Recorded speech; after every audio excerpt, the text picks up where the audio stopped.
these two players down in the bottom right position. We've got the green Protoss player from CM Storm. It is Pandatank. And his opponent, up in the top left, the blue Zerg player. It is Hydra. Now, Hydra is going to want to put on a better performance than game number 1. He's going to definitely want to make sure that he gets into the next stages of DreamHack. And if he does, he's going to be very happy about it because, let's face it, this is, once you get out of Group Stage 2, once you move into Group Stage 3, you get very, very happy. Things get exciting, you start getting seen a lot, it makes a lot of attention, and ultimately, it's good times. It's things that you want to be seeing. Now, Pandatank, he's going to be standing in the way, and I know I say this every time I cast him, but nothing can be more scary than either, as I think, a panda that is a tank, or as Jorasar thinks, a tank that shoots pandas. Either way, that is a terrifying thing to be up against, and Hydra, from game 1, showing that, yep, he can definitely stand his own, but has got to step it up a mark. Just that long game, the lack of teching, was going to be a bit of a problem, so something that Hydra needs to look out for. Also, I doubt this game, well, we already know from the spawning pool, is not going to be going for that super greedy hatch pool build, which, quite frankly, is terrifying.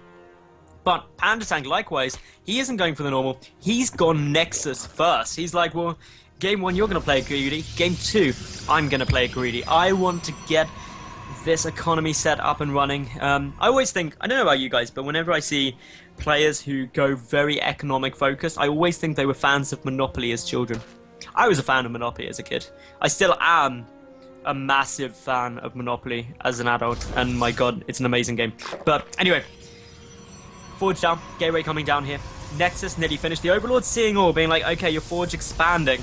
My brain now blown, because Belshir, generally speaking, is a map where you go for that Gateway expand. Neoplanet S, which we saw for game 1, is a map where you tend to get the Forge fast expand. So Hydra's is now like, I don't even know anymore.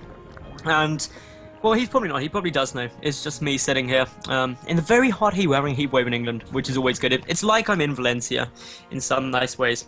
Anyway, third base coming down here for Hydra. Good kind of 4-minute 10 timing there. So a nice little timing on that. And things looking pretty standard from Hydra's side. He has found this sneaky probe. And yeah, sneaky probes are always bad times because they can put down things like pylons, you get warp pins, and generally can't die. Although in this opening from Pandatank with the Forge fast expand Nexus first, well, you're going to be very happy with it because you're not going to be getting too much pressure on that, at least early on. But the big thing for Hydra to identify is what the follow-up's going to be. Is it going to be tech again? Remember game 1, Pandatank opened 1 gate expand into the Stargate. This game is going to be the same thing. Is it going to be a Robo Bay? Is it going to be a whole ton of gateways? All viable options and things that Hydra needs to identify because they have different responses. And that response is what's going to be really important for Hydra. +1 is coming down. The Zerglings do see that at the wall off, and that's actually a critical thing to see. This probe, as well as the third base of Hydra dancing around, got to be careful it doesn't put down a proxy pylon because that's always scary times. But yeah, all in all, I'd say with +1 coming down, plus warp gate tech on its way, that seems like it's going to be either a gateway push, or it could also be some kind of a immortal sentry push. But considering the robotic facility hasn't started yet, I am somewhat leaning towards it more likely. Oh, there we go. There goes down the robotic facility. I was going to say that it could be a quick third. It could also be just a lot of gateways. But the robo now on its way down. Are we going to see Pandatank go for that lovely, lovely robo, robo Sentry Immortal play? We very well could. So, as we see now, we do have +1, about a third done. We've got the robotics facility on its way down. Up for Hydra, his third is down. He's droning heavily. He's already got 42 drones, getting the spine crawler. Hasn't really committed anything in terms of Zerglings. Just got 4 down, 1 of which has died. 2 gases.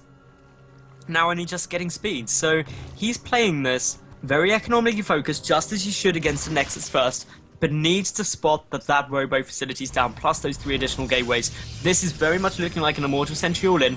Hydra getting down his Rotron, getting down the single evolution chamber again. And the Overlord, not yet sacrificed. And yeah, he needs to make sure that Hydra needs to make sure that he goes in fairly soon. And ooh, okay, it's not an Immortal Sentry play because there's a Warp Prism coming down. this is gonna be a sentry drop into the main. This is a horrible build. I have nightmares about this build when I played a Halt on the Zerg. And yeah, it can kill you. We've also got the Twilight Council coming down. Could be fast DTs, all possible options. And yeah, if they do keep coming like this, it's something that you do have to be fairly careful of these drops. And oh, the War Prism coming up the right-hand side. The Overlord isn't going to spot it. That's the critical thing. The Overlord does not see it. Oh, he sees the War Pin. Is he going to spot that? That's a tiny little dot. Did Hydra see it? Is he running Zerglings over there? The answer, yes, he is. He sees the War Prism now, and this is the giveaway. The War Prism coming up. The 2 sentries are there. The Zealots are going to start engaging these Zerglings. Draw move command, not attack command, so a couple of them will go down. An Immortal coming down behind this, back at the Pandatank base, +2 also getting started, so this is not an all-in. He's still teching up. He's still getting out more units. He also is only going on 4 gates, so it's not like this is a mass all-in or anything like that. Now, more Zealots coming down. A quick little bit of pickup and drop micro, trying to engage as cost-effectively as possible. The War Prism picks up the 2 sentries and 2 of those Zealots, but in terms of resources lost, near identical. 25 resources different. The War Prism still moving around. We've got the Observer there, just taking a good look at everything that could be occurring. A lot more roaches getting pumped out, but critically, Hydra not overcommitting to it. He knows he's done with most of the damage, and so started droning a lot more heavily. The War Prism realizes, yeah, there is no way I'm going to be able to get in here. Could come and actually drop. Oh, nice little smart move there. Drops the sentry, needs to get the force field quickly. There he goes. That's the force field that Pandatank wanted. The force field into the main. All he needs to do now is keep that up. Oh, nice defense here by Hydra, though. Able to snipe down that sentry, forcing it to get lifted, and takes 0 damage from it.